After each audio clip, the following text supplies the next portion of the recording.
São pessoas que podem ser consideradas desenvolvimentistas, porque foram pessoas que escolheu lá entre o século XIX e o século XX, que trouxeram grandes melhorias, grandes entregas aqui para o desenvolvimento do país, né? Esse é um ponto principal ali do.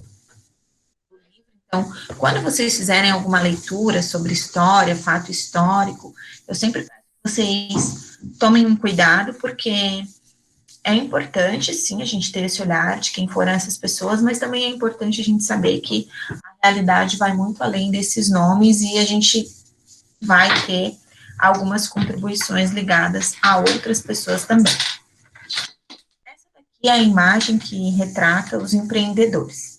O Visconde de Mauá, até se alguém quiser saber mais da história dele, tem uma série no YouTube que é bem curta, assim, e dá para saber um pouquinho mais da história do Visconde de Mauá. Essas pessoas aqui são pessoas que vão estar ligadas ao Hospital Albert Einstein, ao Hospital Sírio-Libanês, a grandes indústrias da época ali, né, do século XIX, início do século XX.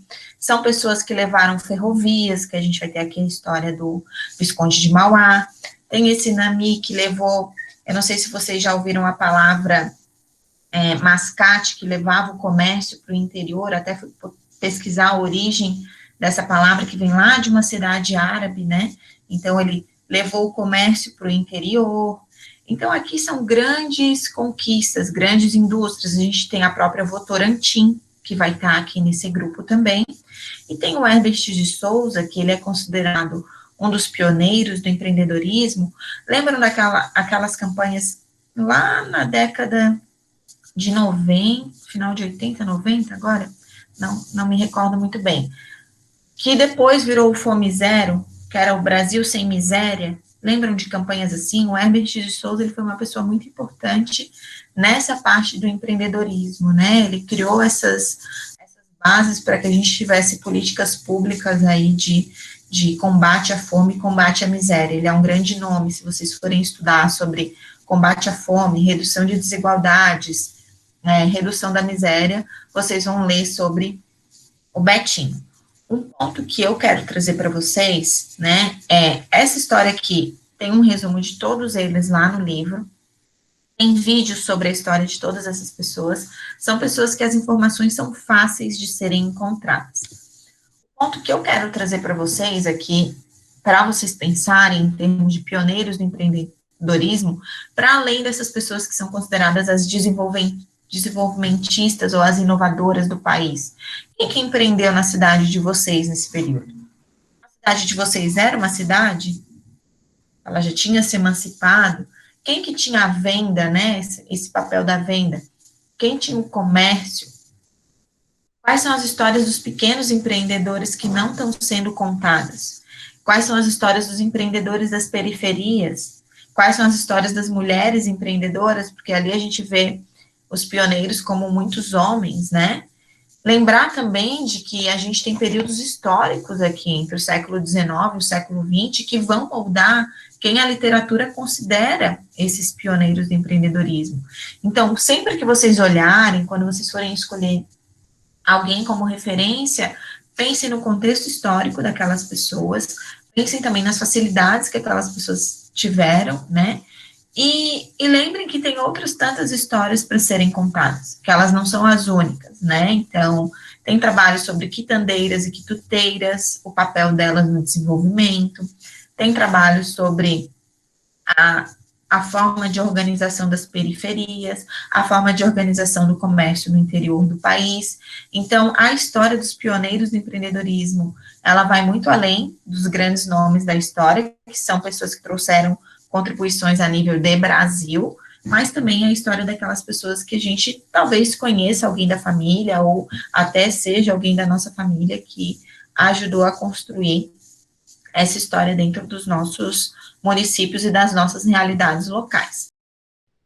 O GEM, ele é um consórcio global, né, e esse é um ponto principal aí de estudo, porque ele aplica uma pesquisa com uma metodologia única em mais de 50 países, há mais de 20 anos. Então, esse consórcio, ele entrevista pessoas de 18 a 64 anos nos países e especialistas da área de empreendedorismo, começa toda essa pesquisa, o Brasil já faz parte desde 99 também, começa toda essa pesquisa falando o que é o conceito de empreendedorismo. Então, aqui é uma boa referência para vocês entenderem, olharem o Brasil, conseguirem comparar o Brasil com outros países, conseguirem também olhar a região de vocês, ver de que forma esses empreendedores da região de vocês estão inseridos nessa pesquisa, né? Então, o conceito de empreendedorismo desse consórcio fala que aqui está muito ligado à tentativa de criação de um negócio, seja de forma autônoma, individual, seja uma empresa, ou a expansão de um empreendimento que já existe. Então, está muito ligada com o quê? Empresas, né? Formalização de empresas.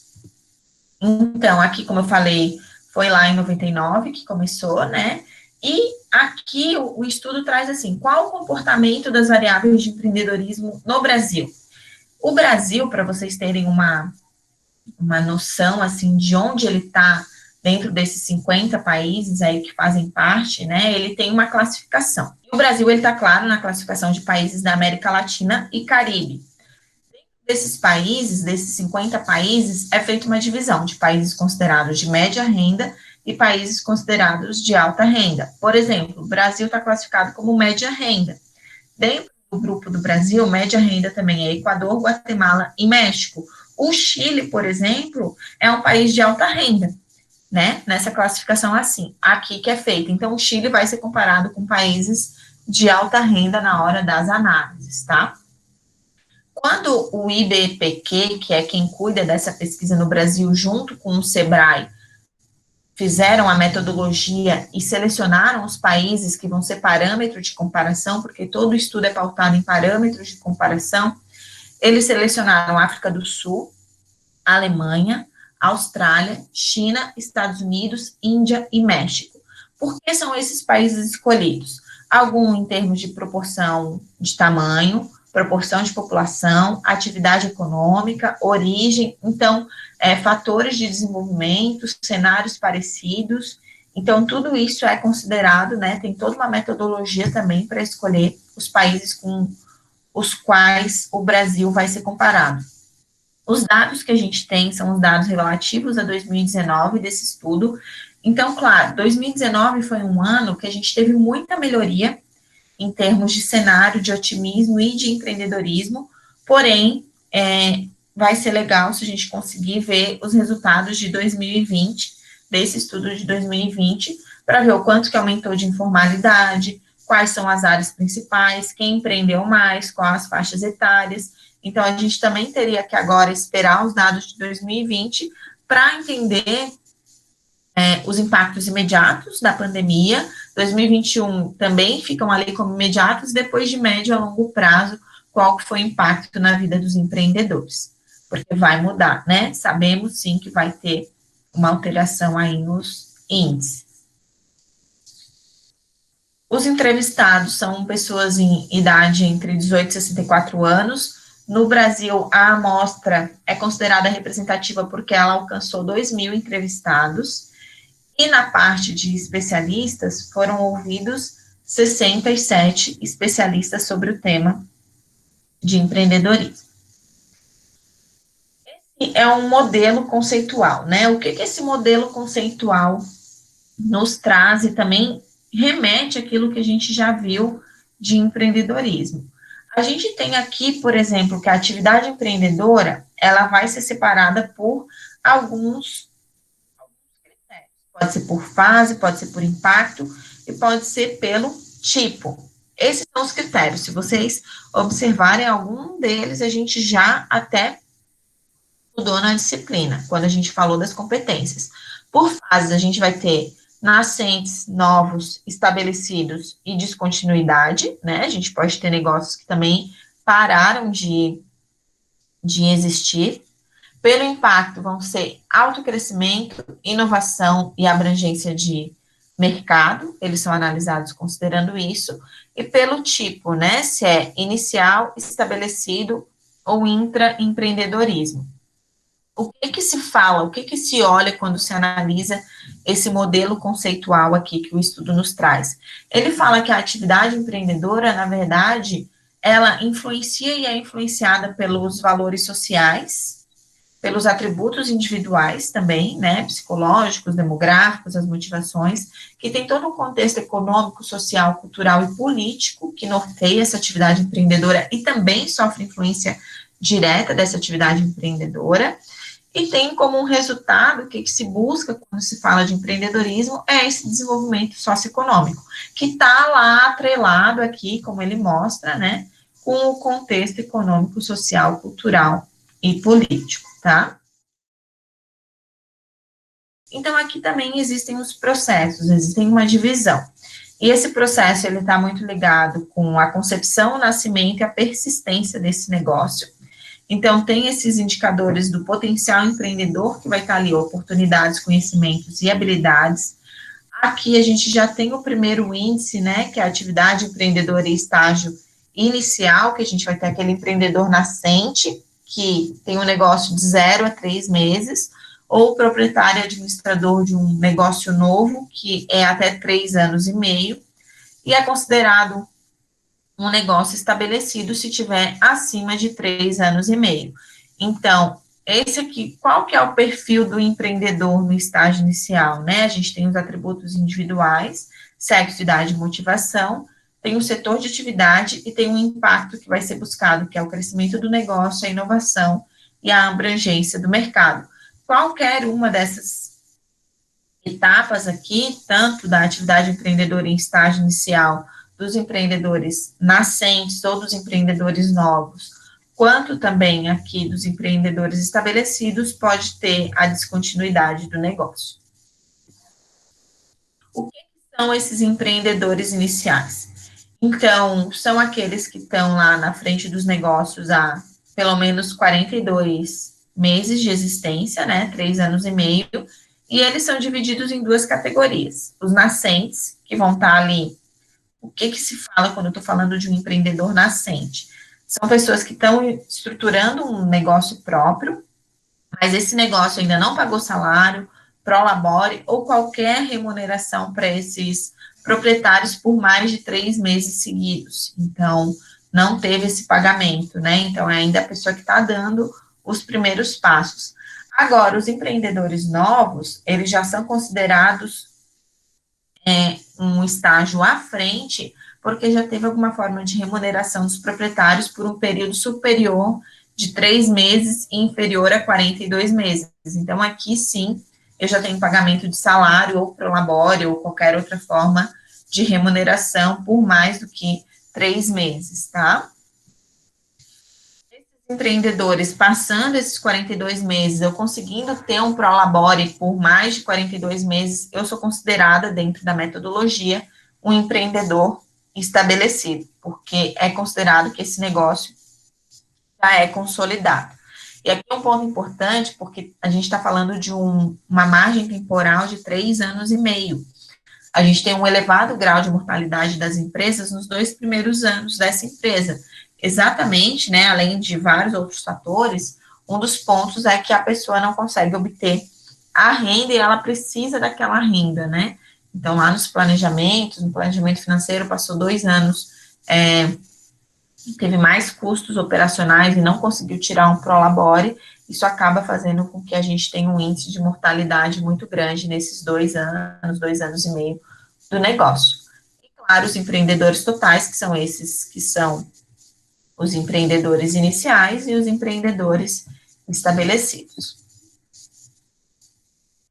Olhando para o Brasil, né? Como que são os nossos empreendedores? O que a gente tem desses nossos empreendedores?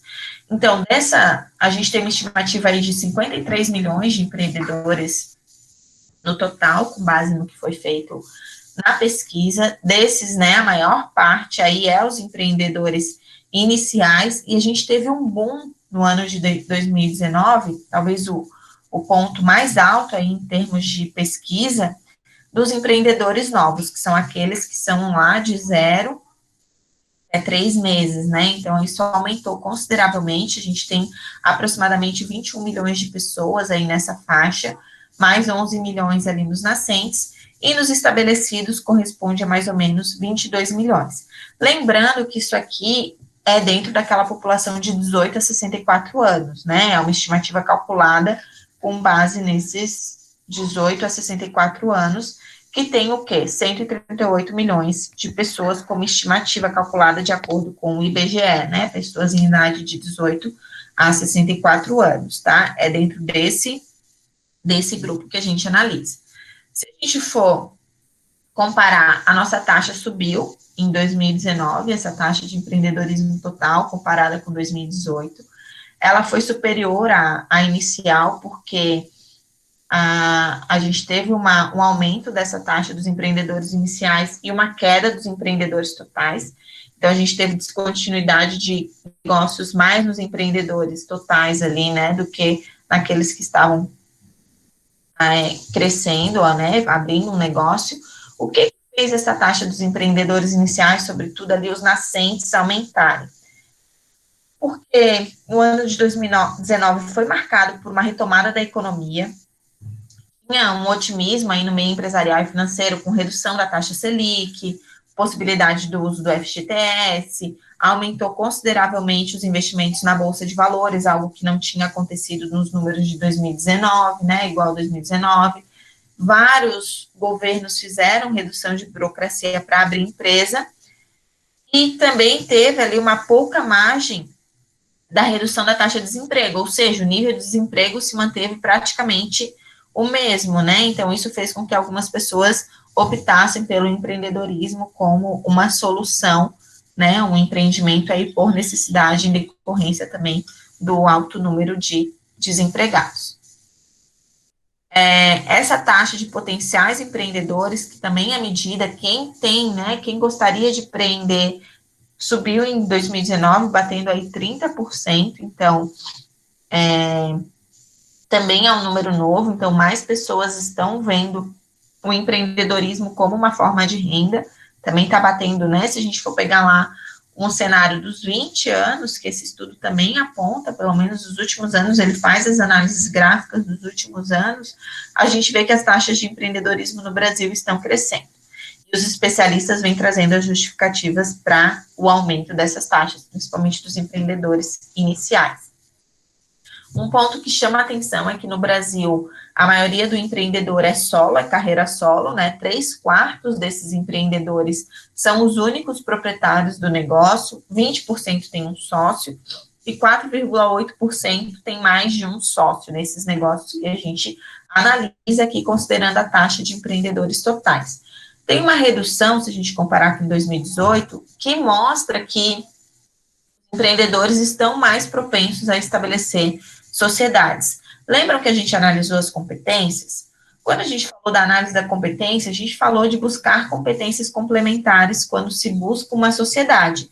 Então, alguns empreendedores já viram que isso pode ser um diferencial competitivo e estão, sim, buscando aí os sócios com competências complementares, não ainda num grau expressivo, né, porque 3/4 são de empreendedores solos, mas sim com um número aí de empreendedores olhando para esse cenário e com a possibilidade de ter algum sócio no negócio.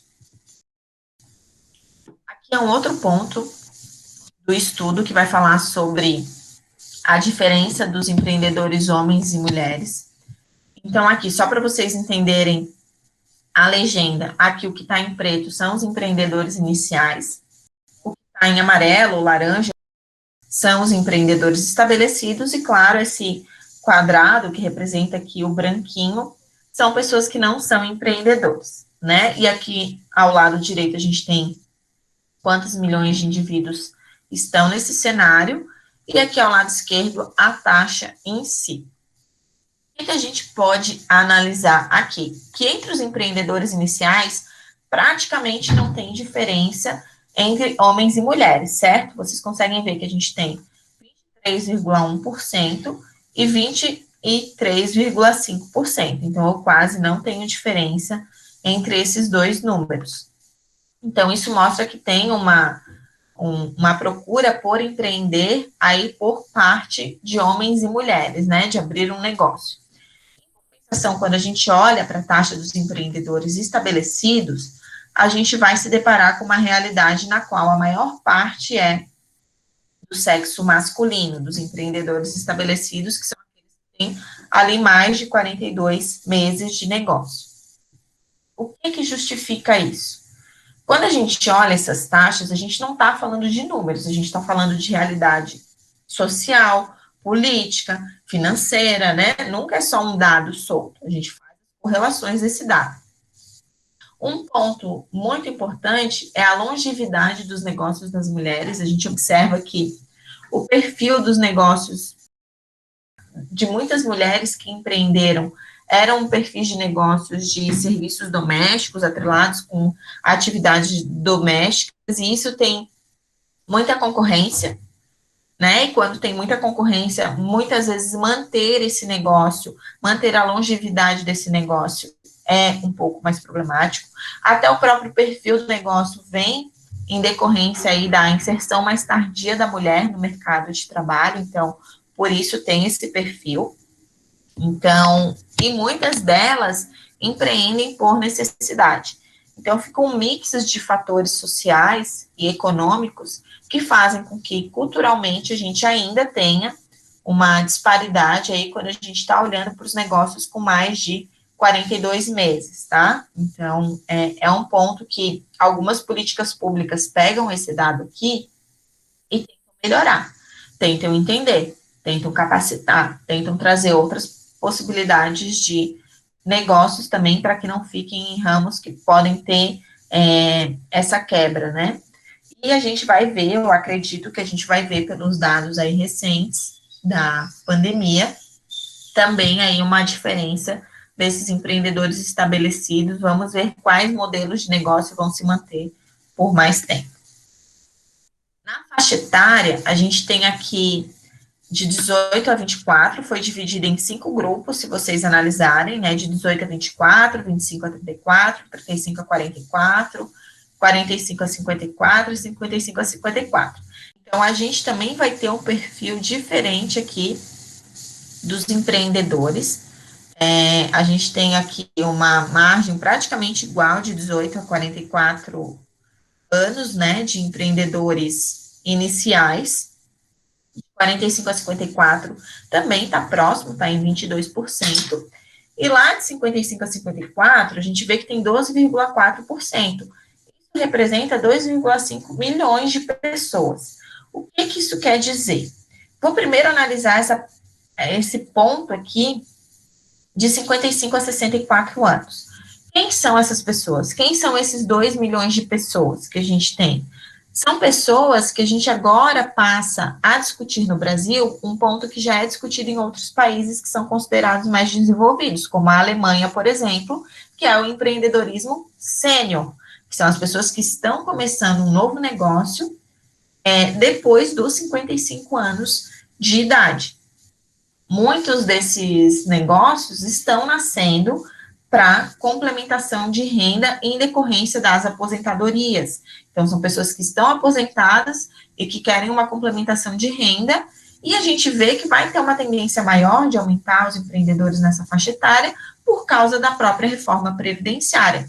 Então, nós precisamos olhar para isso e pensar assim, tem um novo mercado surgindo, tem um novo perfil de empreendedor surgindo, e que com o passar dos anos vai estar crescendo.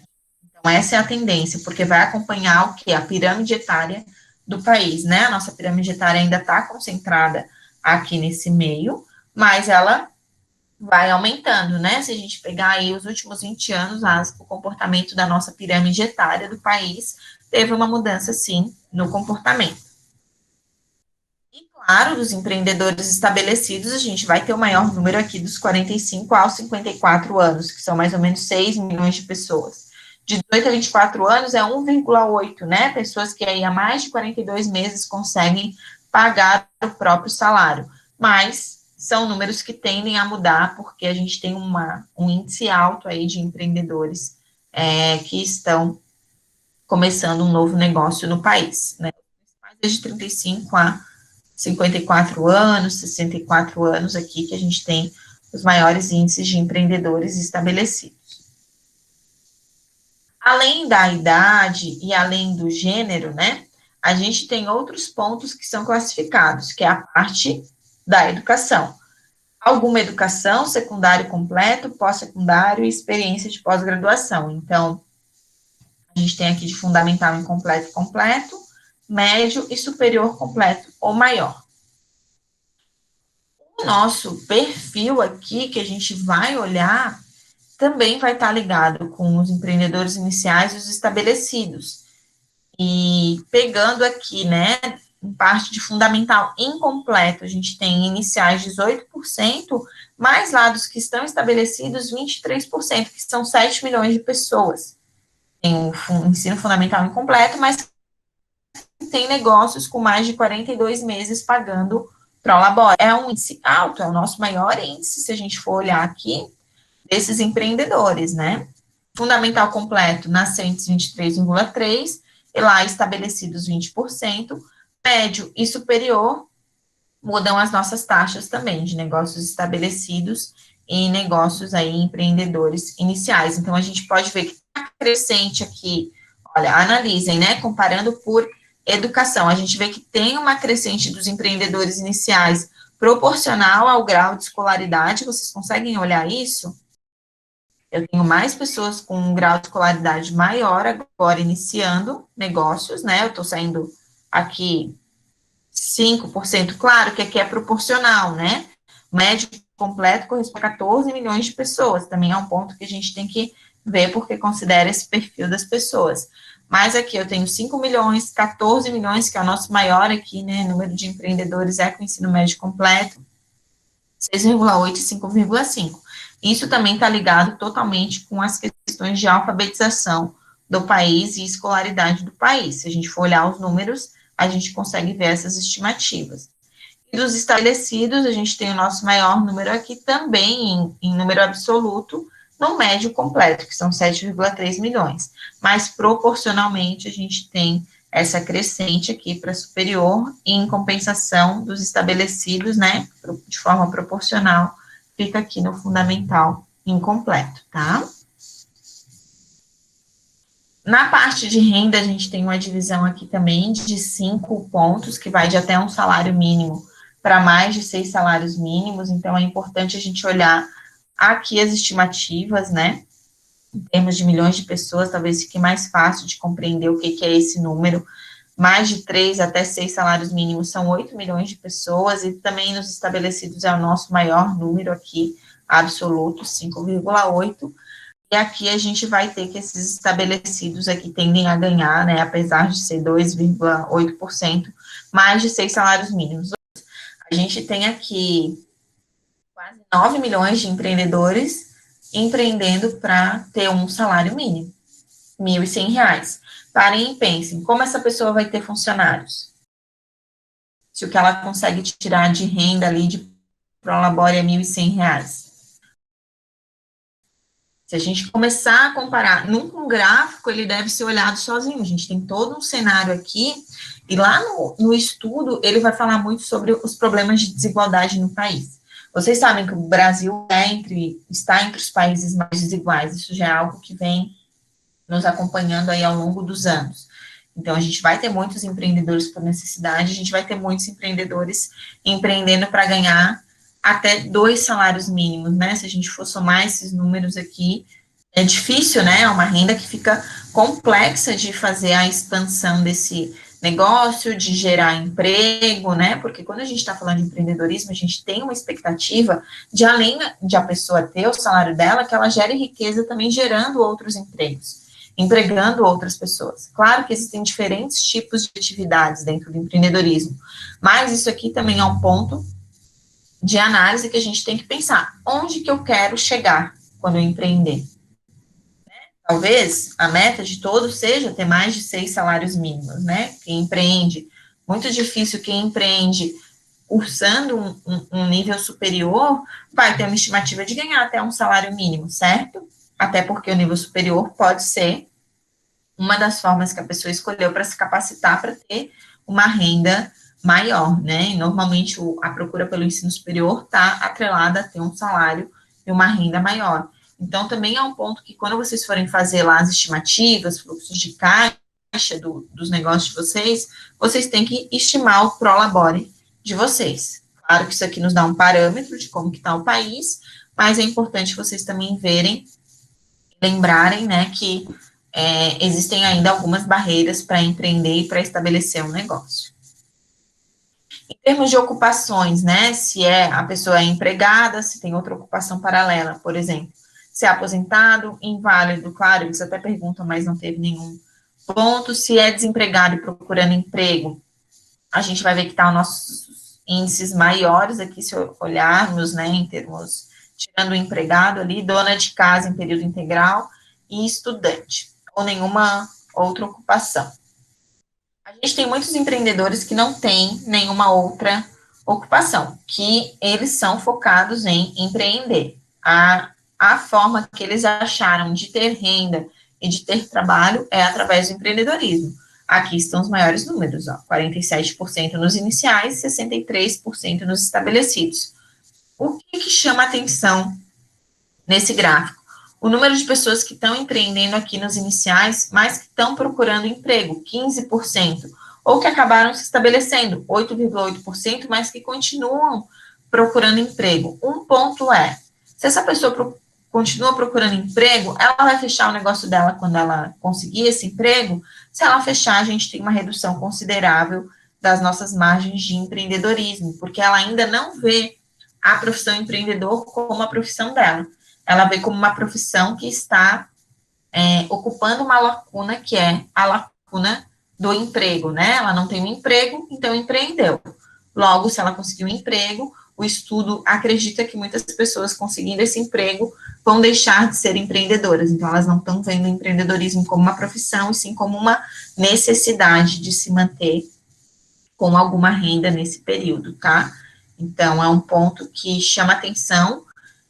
Não sei qual vai ser o número, talvez a gente vai ter um crescimento aqui desse desempregado e procurando emprego depois da crise da Covid, porque aumentou muito, né?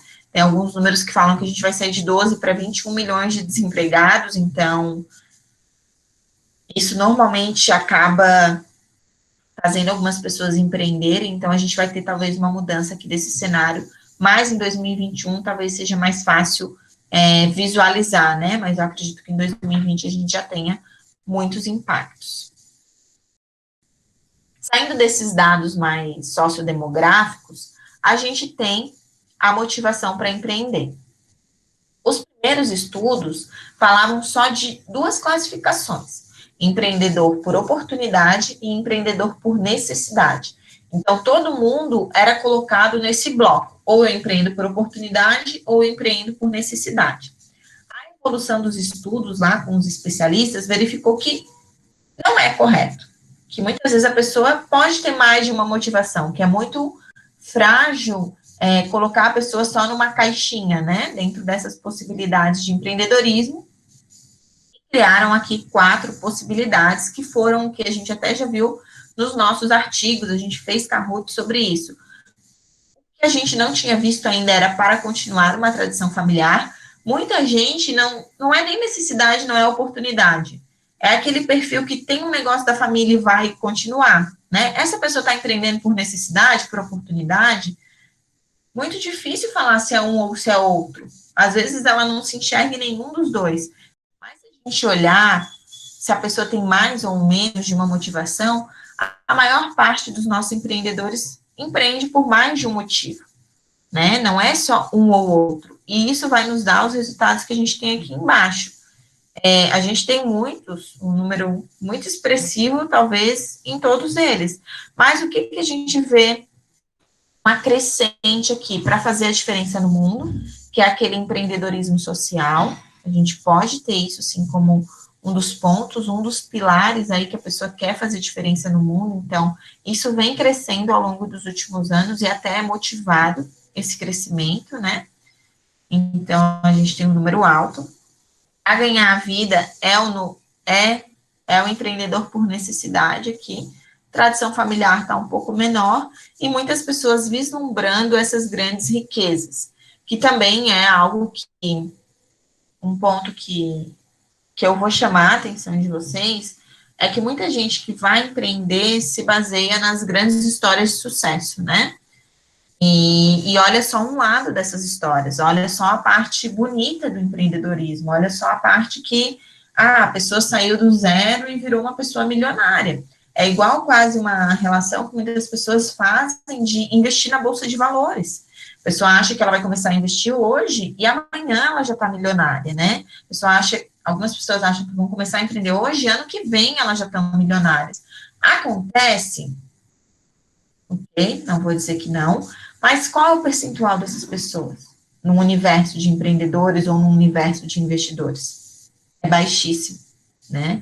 As histórias dos empreendedores de sucesso são marcadas, sim, por muitos fracassos, são marcadas, sim, por muitos aprendizados, são marcadas, sim, por um grande período sem ter uma renda. Empreendedor de sucesso, eu estou falando aqui desses de grandes riquezas ou renda muito alta. Não é tão fácil assim esse caminho. Então, é um degrau de cada vez, né? A pessoa que empreende com esse objetivo, ela tem que ter um plano de negócio aí super estruturado e fundamentado. E mesmo assim, ela pode ser pega e ter problemas, como foi muitas pessoas que tiveram que fechar os negócios ao longo aí dos últimos 2 anos, que está fazendo aumentar a nossa taxa de desemprego. Então, eu acho muito bacana quem tem uma ideia, assim, né, de vou empreender, vou mudar a minha realidade, da minha família e de todo mundo, mas tenho a plena convicção de que isso requer um esforço quase sobrenatural, né? Não é só trabalhar 8 horas por dia, por exemplo, que a pessoa vai conseguir, tá?